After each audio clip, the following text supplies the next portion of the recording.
Welcome back to Ravens Today. I'm your host, Connor Gioffreda, giving you all the latest updates on anything and all things Ravens. Let's dive into the latest for you. So, the coaches talked about the players' performance on Sunday against the Rams, and Zach Orr had a lot to say about the defense, that they had a much better mentality.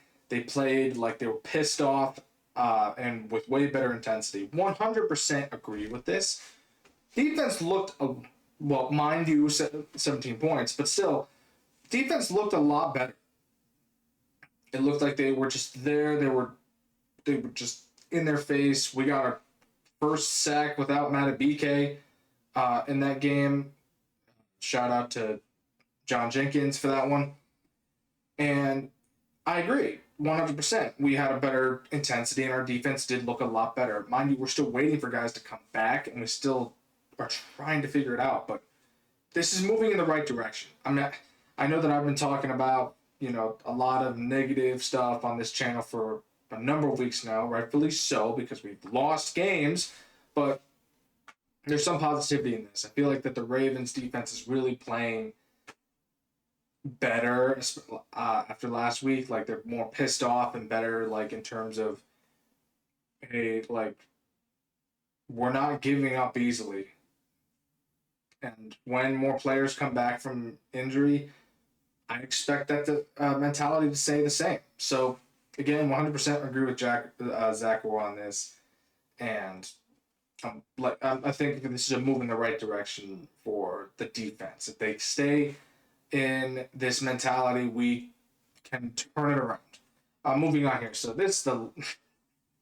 oh my gosh.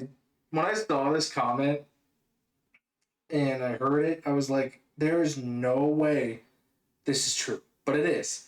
So, offensive line coach George Warhop, who I believe should be fired, by the way, said that he feels Andrew Voorhees and Daniel Falele have gotten better every week. Felt both struggled against Texans, but bounced back versus Rams.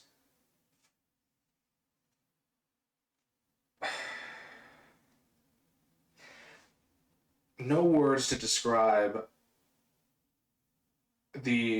it's not even blatantly lying.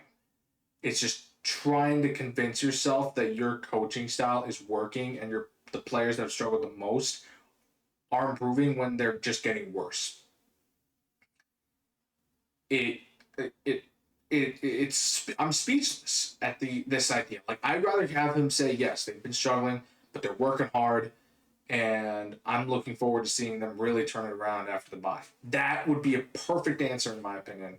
It's defending the players in practice, but it's also acknowledging the fact, yeah, they've struggled, but they can turn it around. I know they can. But they're saying yes, they struggled against the Texans, but they look great against the Rams. No, they didn't. Either one. That is just a blatant lie right there. You could go look at the film.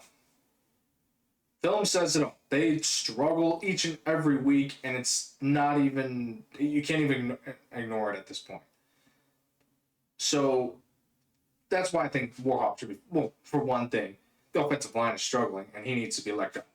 And second thing, it's like a parent telling the coaches that his kid's the best on the team, and he will win games for them, and every other parent just looks at each other like this, like that, because week after week, that kid is given chance after chance and fails miserably. Coach is tired of it, but he has no choice. That's what, like, it's like, oh, like every time you hear it. That's who Daniel Falele and Andrew Voorhees are to me. It's like, and now that you're hearing it from the coaching side, it's like now they're just trying to tell themselves that this will work, and it's not going to. It never will. Especially like after last season, I would if like as a head coach, I would say, what are you doing?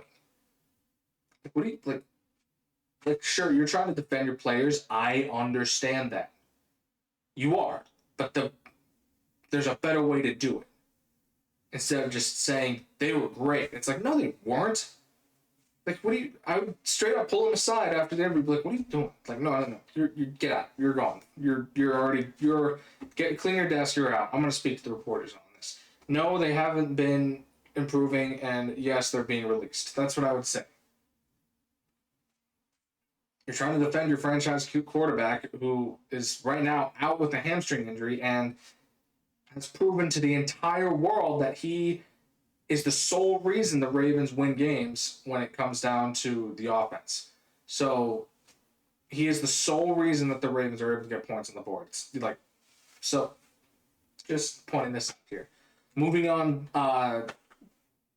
CJ Gardner-Johnson is gone already. It hasn't even been a week, and his agent released a statement saying that like they looked at all the options and they feel like this is the best one to move forward. I'm like, whoa, like already? Like, dude, like hasn't even been a week. Sure, I get it. The frustration on the practice squad and not like getting any reps, and you've been in there as a starter before, understand that. But you got to learn the system. But that's nothing against him. I'm just like, wow, already? Like, did he already clash with the coaches or something? This frees up space for nose tackle Josh Tapua to the practice squad.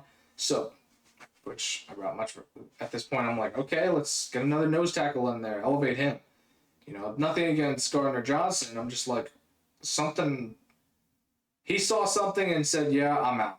Like either players told him, "Yeah, we've completely lost connection with the coaches, and it's best if you just get released and hopefully you find another team because we're locked in on this contract and we're locked in because of Lamar Jackson because we love him, or we're locked in because we want to turn this around, but not with the coaches we have."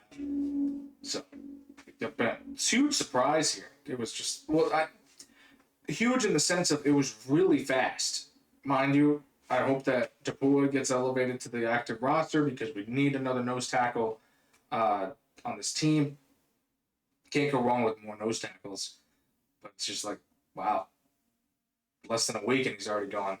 Anyway, speaking of disconnect from the team, I saw this one comment on my last video that stated, "It's been clear again. I seriously think before week one, something happened with the guys and the coaches." I didn't think about that. What if there was disconnect at some point in between, when the OTA started and week one?